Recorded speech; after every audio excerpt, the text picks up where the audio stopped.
Yeah hi hello welcome to Python life YouTube channel. So ఈరోజు మనం pumping lemma for regular language okay ఈ కాన్సెప్ట్ని చూద్దాం. So we all know so pumping lemma అంటే ఏంటి, so అది రెగ్యులర్ లాంగ్వేజ్కి ఎలా యూజ్ చేసుకుంటాం అనేది ఈ వీడియోలో మనం చూద్దాం. So what is pumping lemma? So pumping lemma అంటే ఒక పర్టిక్యులర్ ఏదైనా ఒక లాంగ్వేజ్ ఏదైతే ఉందో కొన్ని లాంగ్వేజెస్ ఏవైతే ఉన్నాయో అవి రెగ్యులర్ కాదు అని ప్రూవ్ చేయడానికి యూజ్ చేసే ఒక టూల్ లాంటిది అనమాట. ఓకే, అదే మనకి pumping lemma. Okay okay pumping అంటే రిపీటెడ్గా, లెమ్మా అంటే సబ్స్ట్రింగ్. ఓకే, సో ఈ కాన్సెప్ట్ ఎలా యూజ్ చేస్తాం అనేది చూద్దాం. ఫర్ ఎగ్జాంపుల్ నేను ఫస్ట్ ఏదైనా ఒక రెగ్యులర్ లాంగ్వేజ్ని తీసుకున్నాను. ఓకే, ఫర్ ఎగ్జాంపుల్ నేను ఎల్ అనేది ఒక రెగ్యులర్ లాంగ్వేజ్ అనుకున్నాను. ఓకే, ఇది ఎల్ అనేది ఒక రెగ్యులర్ లాంగ్వేజ్. ఇక్కడ ఈ పర్టికులర్ రెగ్యులర్ లాంగ్వేజ్కి ఓకే సో దీనికి ఒక పర్టికులర్ లెంత్ అనేది మెన్షన్ చేసుకున్నాను. ఓకే, పర్టికులర్ లెంత్ అనేది ఇక్కడ నేను మెన్షన్ చేసుకున్నాను, అదే P. Okay, so P. So ఈ పర్టికులర్ రెగ్యులర్ లాంగ్వేజ్లో ఏదైనా స్ట్రింగ్ ఉందనుకోండి, స్ట్రింగ్ తీసుకున్నాను అనుకోండి.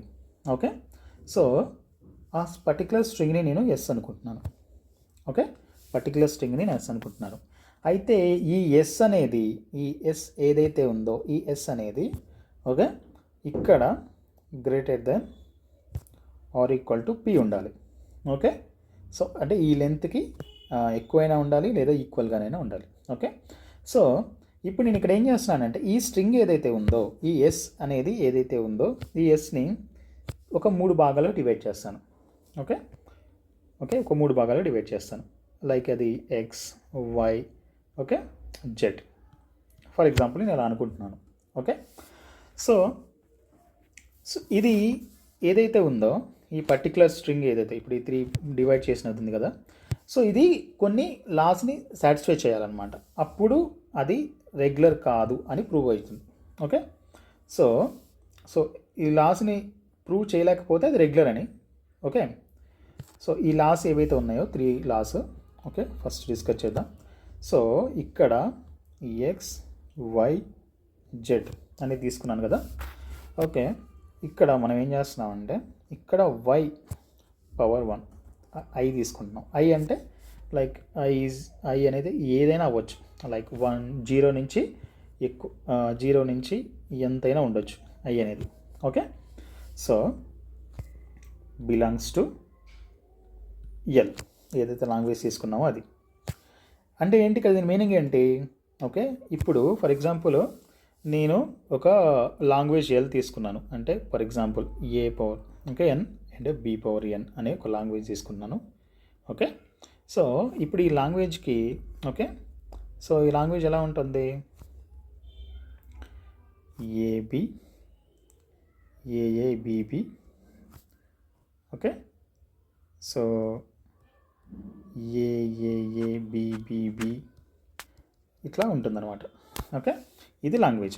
ఇక్కడ నేనేదైతే లెంత్ ఇప్పుడు స్ట్రింగ్ ఏదైతే అనుకున్నానో ఫర్ ఎగ్జాంపుల్ ఏదైనా స్ట్రింగ్ ఉందనుకోండి, ఇది స్ట్రింగ్. ఓకే, కలెక్షన్ ఆఫ్ స్ట్రింగ్సే కదా లాంగ్వేజ్ అంటే. సో నేను ఒక స్ట్రింగ్ సెలెక్ట్ చేసుకున్నాను. ఓకే, ఆ స్ట్రింగ్ ఎలా సెలెక్ట్ చేసుకుంటున్నాను? Based on length.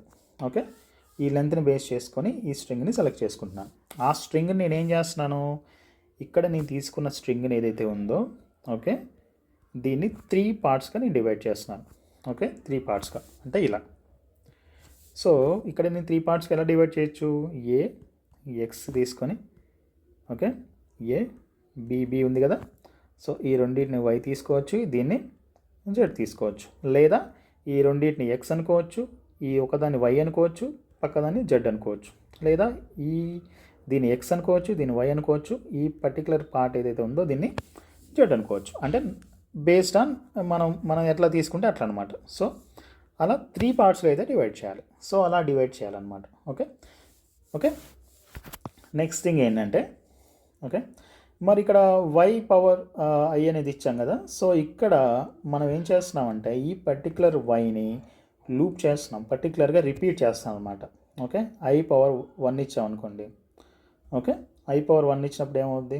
For example I power 1 ఇచ్చాం అనుకోండి, సో ఒక్కసారి లూప్ అవుద్ది. అంటే ఇప్పుడు ఇక్కడ ఏబిసి అనేది ఉందనుకోండి ఫర్ ఎగ్జాంపుల్. ఓకే, ఇలా ఏఎక్స్, బి అనేది వై, సి అనేది జెడ్. ఓకే, ఇక్కడ వై అనేది నేను 1 ఇచ్చాను అనుకోండి, సో సేమ్ ఏబిసి ఉంటుంది. వై పవర్ 2 ఇచ్చాను అనుకోండి, ఏబిబి. ఓకే ఓకే, ఏబిబిసి ఉంటుంది. 3 ఇచ్చాను అనుకోండి. ఓకే, ఫర్ ఎగ్జాంపుల్ ఇక్కడ నేను 3 ఇచ్చాను అనుకోండి, సో ఏ ఓకే బిబిబిసి. సో ఇలా రిపీట్ అవుతూ ఉంటుంది అనమాట. ఇలా ఒక లూప్లో రిపీట్ అవుతూ ఉంటుంది. ఓకే, ఇది ఇక్కడ కాన్సెప్ట్ అనమాట. ఒకవేళ ఇలా రిపీట్ అయినా కూడా అది ఈ పర్టికులర్ లాంగ్వేజ్కి చెందిందయ్యే ఉండాలి. అప్పుడు ఫర్ ఎగ్జాంపుల్ ఇప్పుడు నేను ఇలా తీసుకున్నాను. ఓకే, ఇలా తీసుకున్నప్పుడు ఇది ఓకే, ఇది పర్టికులర్గా దేనికి సంబంధించిందై ఉండాలి, లాంగ్వేజ్ ఎల్లో మెన్షన్ అయి ఉండాలి. ఓకే, లేకపోతే అది ఈ పర్టికులర్ కండిషన్ని సాటిస్ఫై చేయట్లేదు, అది okay not regular language. Okay right, అది దీని యొక్క మీనింగ్ అనమాట. ఓకే, సో ఇంకా చూసుకున్నట్టయితే for example okay, second thing ఏంటి, ఇక్కడ వై. ఓకే, వై ఏదైతే ఉందో ఓకే, అది గ్రేటర్ దెన్ 0 కన్నా ఎక్కువ ఉండాలి దాని యొక్క value. Okay, so third condition ఏంటంటే ఇక్కడ ఎక్స్ వై రెండు కలిపి ఓకే, ఇక్కడ మనం తీసుకున్న ఏదైతే లెంత్ కన్నా తక్కువగా ఉండాలి లేదా ఈక్వల్గా ఉండాలి. ఓకే, అర్థమవుతుందా? సో ఈ 3 కండిషన్స్ ఏవైతే ఇక్కడ మనం మెన్షన్ చేసుకున్నామో ఈ 3 కండిషన్స్ని ఓకే, ఈ 3 కండిషన్ని పర్టికులర్ మనం తీసుకున్న రెగ్యులర్ లాంగ్వేజ్ ఏదైతే ఉందో ఈ రెగ్యులర్ లాంగ్వేజ్ అనేది సాటిస్ఫై చేసిందనుకోండి, అది రెగ్యులర్ లాంగ్వేజ్ అని అర్థం. ఓకే, ఒకవేళ ఈ 3 కండిషన్స్లో దేన్ని కూడా సాటిస్ఫై చేయలేదనుకోండి, అది రెగ్యులర్ లాంగ్వేజ్ కాదు అని అర్థం. సో ఇక్కడ మనం దీని యొక్క కాన్సెప్ట్ ఏంటి, అసలు some languages are not regular అనే దాన్ని ప్రూవ్ చేయడమే ఈ పంపింగ్ లెమ్మా యొక్క కాన్సెప్ట్. ఓకే ఓకే, అలా ప్రూవ్ చేసింది అనుకోండి, సో అది మనకి ఇచ్చిన లాంగ్వేజ్ అనేది రెగ్యులర్ కాదు అని అర్థం. ఓకే, సో మనకి లాంగ్వేజ్ అనేది ఇవ్వడం డైరెక్ట్ ఇస్తాడనమాట, లైక్ ఇది రెగ్యులర్ లాంగ్వేజ్ కాదు, so prove by pumping lemma అని ఇస్తాడు. ఓకే, అప్పుడు మనం ఏం చేయాలి, ఈ పంపింగ్ లెమ్మాలో ఉన్న ఈ 3 కండిషన్స్ ఏవైతే ఉన్నాయో ఓకే, ఈ 3 కండిషన్స్ ఏవైతే ఉన్నాయో ఈ 3 కండిషన్ని దానికి అప్లై చేయాలి. ఓకే, ఫస్ట్ ఏం చేసుకుంటున్నాం మనం ఇక్కడ పంపింగ్ లెమ్మాలో, ఫస్ట్ ఏదైనా ఒక రెగ్యులర్ లాంగ్వేజ్ని తీసుకుంటున్నాం. ఆ రెగ్యులర్ లాంగ్వేజ్ని తీసుకొని ఓకే, దాన్ని ఏం చేస్తున్నాం, అందులో ఒక స్ట్రింగ్ని తీసుకుంటున్నాం. ఓకే, దానికి ఒక పర్టికులర్ లెంత్ అనేది అప్లై చేస్తున్నాం. ఓకే, కాన్స్టెంట్ లెంత్ అనేది అప్లై చేస్తున్నాం. ఆ కాన్స్టెంట్ లెంత్ అప్లై చేసిన తర్వాత ఆ పర్టికులర్ స్ట్రింగ్ని 3 పార్ట్స్గా డివైడ్ చేస్తున్నాం. ఓకే, ఆ 3 పార్ట్స్గా డివైడ్ చేసిన దాన్ని ఓకే, సో ఇక్కడ ఏం చేస్తున్నాం, ఒక 3 కండిషన్స్ అప్లై చేస్తున్నాం.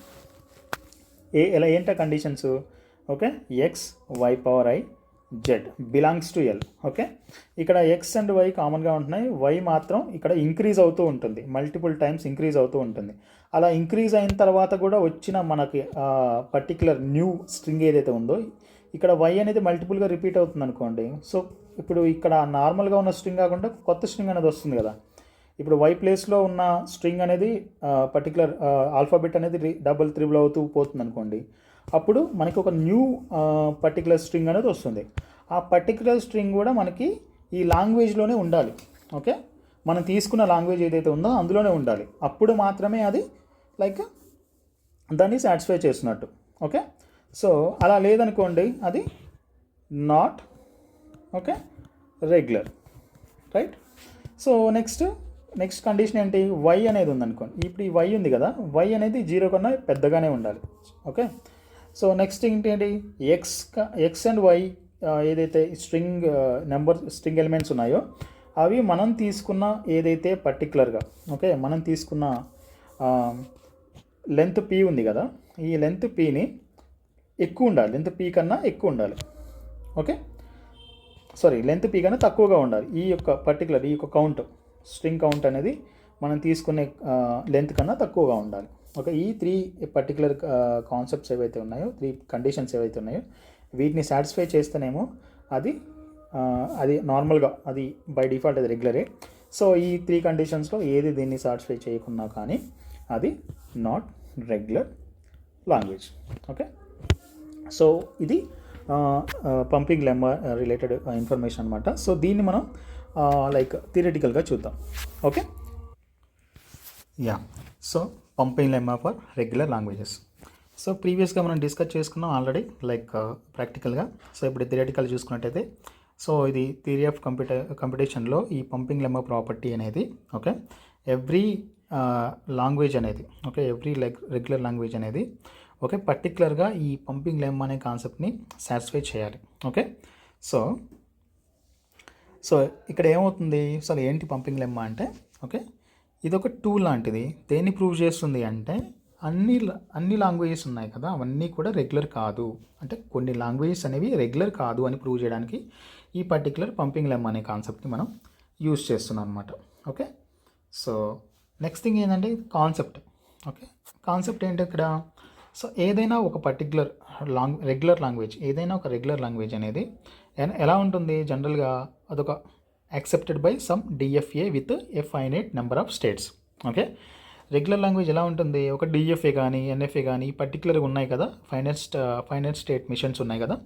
ఓకే, సో ఆ పర్టికులర్ వాటిని ఓకే యాక్సెప్టెడ్ వాటి ద్వారా యాక్సెప్ట్ చేయబడి ఉంటుంది రెగ్యులర్ లాంగ్వేజ్ అనేది జనరల్గా. ఓకే, సో మనం ఏదైనా ఒక పర్టికులర్ లాంగ్ స్ట్రింగ్ని ఏదైతే తీసుకున్నామో, ఓకే, ఆ పర్టికులర్ లాంగ్ స్ట్రింగ్ ఏదైతే తీసుకొని దాన్ని రిపీట్ చేస్తున్నామో, ఓకే, అప్పుడు ఒక పర్టికులర్ లూప్ని క్రియేట్ చేస్తున్నాం. ఇందాక తీసుకున్నాం ఇక్కడ ఇందాక ఏం చేసాం అక్కడ పర్టికులర్గా, సో ఒక లైక్ ఇప్పుడు XYZ అనేది తీసుకున్నాం కదా, XYZ అని తీసుకున్న తర్వాత అక్కడ Y అనేది ఇంక్రీజ్ చేస్తూ వెళ్ళాం, అది Y అనేది ఇంక్రీజ్ చేస్తూనే వెళ్ళాం, అది లూప్లో అవుతూనే ఉంటుంది. ఓకే, అలా ఇంక్రీజ్ చేస్తున్నప్పుడు మనకి ఒక పర్టికులర్గా అక్కడ ఒక కొత్త స్ట్రింగ్ అనేది మనకి అక్కడ ఫామ్ అవుతుంది. ఓకే, జనరల్గా XYZ ఉంది. ఓకే, ఇక్కడ నేను వైని 2 టైమ్స్ ఇంక్రీజ్ చేశాను, అప్పుడు XYYZ ఉంది. ఇప్పుడు ఆల్రెడీ మనకి XYZ అనేది రెగ్యులర్ లాంగ్వేజ్. ఓకే, అది రెగ్యులర్ లాంగ్వేజ్లో ఉంది. ఇప్పుడు XYYZ కూడా రెగ్యులర్ లాంగ్వేజ్లో ఉండాలి, అప్పుడు మాత్రమే అది రెగ్యులర్ లాంగ్వేజ్ అని. ఒకవేళ ఈ స్ట్రింగ్ అందులో లేకపోతే అది నాట్ రెగ్యులర్ అని, రైట్. సో ఇక్కడ ఏమవుతుందంటే ఆ loop corresponds to a middle part. Okay, ఆ Y పార్ట్ అనేది ఏదైతే ఉందో, సో ఆ మిడిల్ పార్ట్ ఏదైతే ఉందో, సో ఆ మిడిల్ పార్ట్ ఇక్కడ చూసుకున్నట్టయితే, ఓకే, యా, ఇక్కడ ఆ మిడిల్ పార్ట్ ఏదైతే ఉందో, ఆ మిడిల్ పార్ట్ మనం చూసుకున్నట్టయితే, సో ఇక్కడ అది ఇంక్రీజ్ అవుతూ ఉంది number of times. Okay, increase అవుతుంది. ఓకే, ఆ ఇంక్రీజ్ అయిన తర్వాత వచ్చిన న్యూ స్ట్రింగ్ అనేది ఆ పర్టికులర్ లాంగ్వేజ్కే చెందిందై ఉండాలి. Okay, otherwise it's not regular. So ఇక్కడ లైక్ అల్టిమేట్గా మనకి తెలిసేది ఏంటంటే, if the language is regular, ఒకవేళ అది లాంగ్వేజ్ అనేది రెగ్యులర్ అయితే, దెన్ ఆల్ సెట్స్ ఏవైతే ఉన్నాయో, ఓకే, సఫిషియెంట్లీ లాంగ్ స్ట్రింగ్స్ ఏవైతే ఉన్నాయో అవన్నీ కూడా must some repeatable middle part ఏదైతే ఉందో ఆ మిడిల్ పార్ట్ కూడా ఓకే పర్టికులర్ ఏదైతే ఆ రెగ్యులర్ లాంగ్వేజ్కి చెందిందై ఉండాలి, అదర్వైజ్ అది నాట్ రెగ్యులర్ అని ఇక్కడ క్లియర్గా మెన్షన్ చేసుకున్నాం, రైట్. సో మరి దానికి కండిషన్స్ అనేవి కూడా అప్లై అవుతున్నాయి కదా, ఒక 3 మెయిన్ లాస్ ఏవైతే ఉన్నాయో అవి తీసుకున్నాం. ఓకే, ఆ 3 మెయిన్ లాస్ని మనం ఇక్కడ సాటిస్ఫై చేసినట్టయితే అది రెగ్యులర్ లాంగ్వేజ్ అని, లేకపోతే నాట్ రెగ్యులర్ అని. ఓకే, సో ఇక్కడ చూసుకున్నట్టయితే మనం ముందే చెప్పుకున్నాం, ఎల్ అనే ఒక పర్టికులర్ లాంగ్వేజ్ని తీసుకున్నాం. ఓకే, అందులో దానికి ఒక కాన్స్టెంట్ లెంత్ అనేది మెన్షన్ చేసాం ఇక్కడ. ఓకే, ఆ పర్టికులర్ లెంత్ అనేది మెన్షన్ చేసిన తర్వాత ఇక్కడ ఏమవుతుంది, ఇక్కడ ఒక స్ట్రింగ్, ఒక పర్టికులర్ ఒక W అనే స్ట్రింగ్ తీసుకున్నాం. ఓకే, ఆ W అనే స్ట్రింగ్ని ఏం చేసాము, 3 పార్ట్స్గా డివైడ్ చేసుకున్నాం, స్ప్లిట్ చేసాం. ఆ 3 పార్ట్స్గా డివైడ్ చేసామంటే ఫర్ ఎగ్జాంపుల్ XYZ అనేది ఇది 3 పార్ట్స్గా డివైడ్ చేసుకున్నాం, రైట్. డివైడ్ చేసుకున్న తర్వాత ఈ యొక్క W యొక్క లెంత్ అనేది ఎలా ఉండాలి, ఓకే, W యొక్క లెంత్ అనేది ఎగ్జాక్ట్గా మనకి ఇక్కడ P కన్నా, ఇప్పుడు P అనేది W యొక్క లెంత్ ఎలా ఉండాలంటే, ఇక్కడ మనం తీసుకున్న కాన్స్టెంట్ P ఉంది కదా లెంత్, ఓకే, దానికన్నా లైక్ ఎక్కువ ఉండాలి, ఓకే, లేదా ఈక్వల్గా ఉండాలి. సో మరి అది ఇప్పుడు మనకి ఇచ్చిన ఈ XYZ ఉంది కదా, ఇది 3 లాస్ని సాటిస్ఫై చేయాలి. ఓకే, అదర్వైజ్ అది నాట్ రెగ్యులర్ అని. సో అవేంటివో చూద్దాం. Y అనేది 0 కన్నా పెద్దగా ఉండాలి, రైట్. నెక్స్ట్ ఇక్కడ XY రెండు కలిపి, ఓకే, XY రెండు కలిపి ఎలా ఉండాలి, సో ఈ P యొక్క లెంత్ ఉంది కదా దీనికన్నా తక్కువగా ఉండాలి. ఓకే, ఈ రెండింటి యొక్క లెంత్ అనేది మనం తీసుకున్న ఈ లెంత్ కన్నా ఓకే తక్కువగా ఉండాలి. ఓకే, సో ఇక్కడ ఐ అనేది ఇంక్రీజ్ అవుతూ వెళ్తుంది. ఓకే, 0 నుంచి 1 2 3 4 5 అలా ఇంక్రీజ్ అవుతూ పెంచుకుంటూ వెళ్ళిపోవచ్చు. ఓకే, సో ఇక్కడ ఏం చేస్తున్నామంటే ద స్ట్రింగ్ ఏదైతే ఉందో ఇక్కడ XY∗I/Z, ఓకే, ఏదైతే ఉందో ఇక్కడ ఈ పర్టికులర్ ఈ కండిషన్ ఏదైతే ఉందో ఈ కండిషన్ తర్వాత ఈ కండిషన్ అప్లై చేసిన తర్వాత ఇక్కడ ఐ అనేది 1 or 2 or 3 అలా ఇంక్రీజ్ చేస్తూ వెళ్ళినా కూడా వచ్చిన అల్టిమేట్ స్ట్రింగ్ అనేది ఇక్కడ మనకి ఎల్కి సంబంధించిందే ఉండాలి, belongs to L only. Okay, so అది ఈ 3 కండిషన్స్ అనమాట. సో చూసారు కదా ఈ వీడియో. సో నెక్స్ట్ వీడియోలో ఏం చేద్దామంటే సో దీనికి ఒక పర్టికులర్ ఎగ్జాంపుల్ తీసుకుని ఆ ఎగ్జాంపుల్ని ఎక్స్ప్లెయిన్ చేసుకునే ప్రయత్నం చేద్దాం. అప్పుడు మీకు ఇంకా క్లారిటీ వస్తుంది. ప్రజెంట్ ఇది మీకు కాన్సెప్ట్ అర్థం కావడానికి చెప్పాను. సో నెక్స్ట్ క్లాస్లో ఏం చేద్దామంటే దీనికి ఒక ఎగ్జాంపుల్ తీసుకొని ఆ ఎగ్జాంపుల్ని ప్రాక్టికల్గా ఎలా వర్కౌట్ అవుతుంది అనే కాన్సెప్ట్ అనేది చూద్దాం. Okay, thank you for watching. Bye.